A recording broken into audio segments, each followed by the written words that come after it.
The diplomatic front surrounding Ukraine and Russia is certainly buzzing right now, isn't it? It really is. And the focal point this week, it seems, is this proposed meeting in Istanbul, May 15th. It feels like it could be a potentially pivotal moment. It definitely carries that weight, yeah. After so much conflict, the idea of high-level talks, well, it grabs your attention.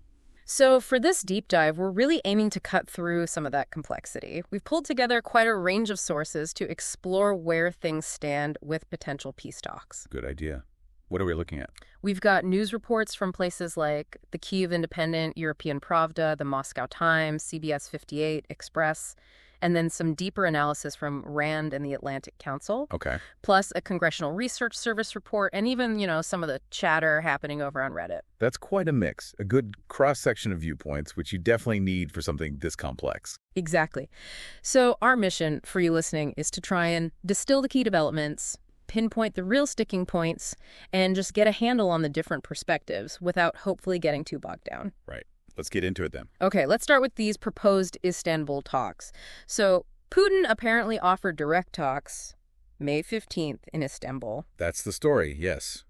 And it came pretty quickly after Ukraine and some European partners, Germany, France, UK, Poland, were pushing for a 30-day ceasefire starting May 12th. Ah, okay. So maybe a response to that push. Seems likely, at least partly. Putin's proposal landed right in the middle of that discussion. And Zelensky's reaction, pretty swift, I saw. He said something like, I will wait for Putin on Thursday in Turkey. He did. Sounds quite definite, though. Yeah. He also really hammered home the need for that ceasefire. Right. He said, we expect a ceasefire from tomorrow. This proposal is on the table. And he stressed it needed to be complete and unconditional long-term to build a basis for diplomacy. So the meeting seems conditional on that front. Okay, now this is where it gets interesting, right? The Kremlin confirmed they got the invitation, but they've been, quiet on whether Putin himself is actually going. And apparently some Russian senators are even skeptical about a Putin-Zelensky meeting happening at all. That silence, that lack of confirmation from the top in Moscow, it injects a huge amount of uncertainty right away. Yeah. And the fact that even within Russia, you're hearing doubts about Putin attending, Right. It suggests maybe not everyone's fully committed to this idea at the highest levels. Meanwhile, Turkey says they're ready to host. President Erdogan emphasizing, again, that comprehensive ceasefire. Which Turkey has consistently pushed for, playing that mediator role. And then you have former U.S. President Trump weighing in, urging Ukraine to accept immediately and saying he thinks both leaders will be there. Trump's comments definitely add another dimension. His confidence seems quite different from the more cautious signals coming out of Moscow, particularly. It does. And just another piece here, U.S. Secretary of State Rubio is apparently planning a visit to Turkey around the same time. That timing is interesting. It could suggest some level of U.S. engagement, or at least, keeping a close eye on these potential talks, even with the big question mark over Putin's attendance. Okay, so a lot swirling around the talks themselves. But the core issue, it feels like, is this whole ceasefire disagreement. Ukraine and allies wanted 30 days starting May 12th. What was Russia's specific response to that idea? Well, it looks like they rejected that specific 30-day time frame. Instead, they sort of floated the idea of a shorter truce, undefined duration, but tied directly to the Istanbul talks. Shorter and tied to the talks. That's a key difference. It's a very key difference, yeah. It's a major point of contention right now. And the EU seems pretty dug in on this. A European Commission spokeswoman said, complete ceasefire by Russia is necessary for negotiations to begin. Full stop. That really highlights the EU's skepticism about Russia's intentions here. They see a real full stop to the fighting as the absolute baseline before any serious diplomacy can happen. Germany even put out an ultimatum, didn't they? Ceasefire by end of May 12th or face more sanctions? That sounds pretty forceful. It does. It signals, I think, a high level of frustration in Europe and a real push to get Russia to de-escalate. But the Kremlin's response was pretty dismissive. They call the language of ultimatums unacceptable. So not backing down based on that pressure. Doesn't seem like it, no.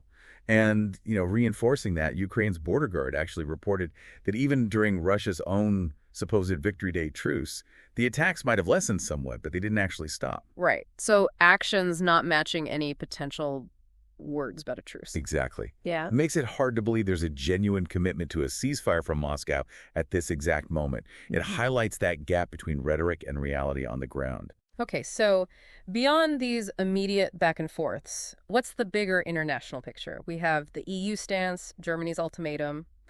What else is happening pressure-wise? Well, the EU is moving ahead anyway with plans for new sanctions against Russia set for May 14th. Okay. And they've also earmarked another $1 billion for Ukraine's defense, money coming from profits off frozen Russian assets. So continued financial pressure and military support for Ukraine. And we mentioned former President Trump's shifting stance. First backing the 30-day ceasefire idea, then pushing for immediate talks, no preconditions. That's quite a change. It is a noticeable shift. You could read it different ways, but it definitely introduces a bit of divergence in how the West is approaching this potentially, raises questions about coordination. And have the European leaders actually said they will impose those sanctions if the May 12th deadline isn't met? Or is it still a threat? That's a good question. There hasn't been explicit confirmation that they'll automatically pull the trigger. It might be strategic ambiguity, keeping options open, but it could also, slightly weaken the threat's impact. Interesting. And China? China's put out a fairly neutral statement, supporting peace efforts generally, but not really taking a strong stance either way. Which is pretty consistent with their position throughout, isn't it? Very much so. They advocate for peace, but avoid condemning Russia, likely wanting to keep their own strategic options open. Okay. So we have this potential meeting, this big fight over the ceasefire conditions, and this mixed bag of international reactions. But let's dig a bit deeper. What are the fundamental obstacles here? Looking at the randandcongress.gov analysis, what really stands in the way of lasting peace? These analyses really drive home how deep the roots of this conflict go. It's not just about the last few years. There's a long, complex history, fundamental political disagreements between Kyiv and Moscow. Right. Rand points out Russia's goals go beyond just stopping NATO membership. They're looking for long-term influence, maybe even installing a friendly government.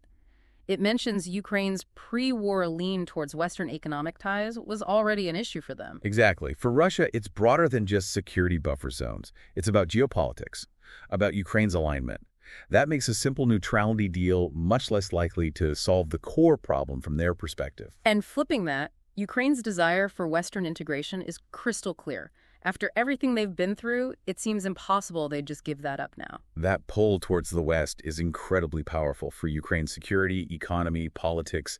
Any deal forcing them to abandon that would likely be unstable, face huge opposition internally. Rand also mentions the Kremlin's domestic story, framing this as fighting Nazism.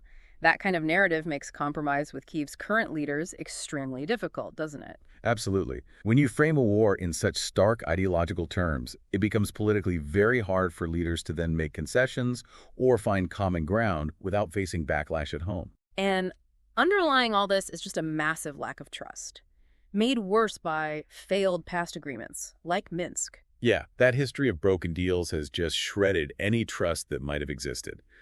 Both sides are deeply suspicious of the other's motives and whether they'd even stick to a new agreement. The Congressional Research Service report also lists those key sticking points. Status of occupied territories, huge one. Security guarantees for Ukraine, understandable, they insist on that. And Russia wanting limits on Ukraine's military, which Kyiv rejects. These are the absolute core issues where they're just fundamentally opposed. The territory question especially, that feels like a non-starter for Ukraine. And Rand's conclusion is pretty stark. It suggests lasting peace really only happens when one side basically accepts the other's vision for Ukraine. That doesn't sound like a recipe for a quick fix. No, it really highlights the huge gap between their strategic goals.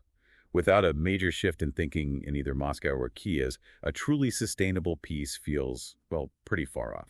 Let's shift then to the grim reality on the ground. The Atlantic Council analysis paints a pretty sobering picture. It does. Their assessment is that neither side looks capable of a decisive military win right now, sort of grinding stalemate, which feeds into the political deadlock. And they're bracing for what could be a very deadly Russian summer offensive. I saw the UK Ministry of Defense reported absolutely massive Russian casualties just in the first 4 months of this year. Those numbers are really staggering. It shows the incredible intensity and attrition.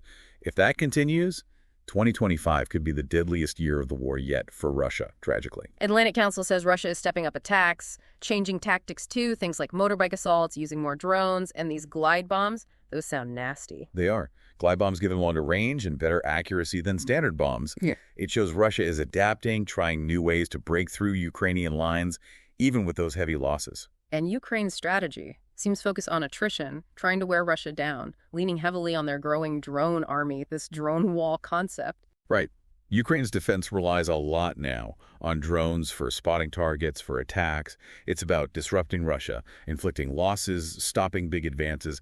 It's become a real tech battle, too. The analysis points to current Russian activity near Sumy and Kharkiv, but expects the main push to be in the east, aiming to take all of the Donetsk region. That's been a long-term goal for Russia, politically and strategically.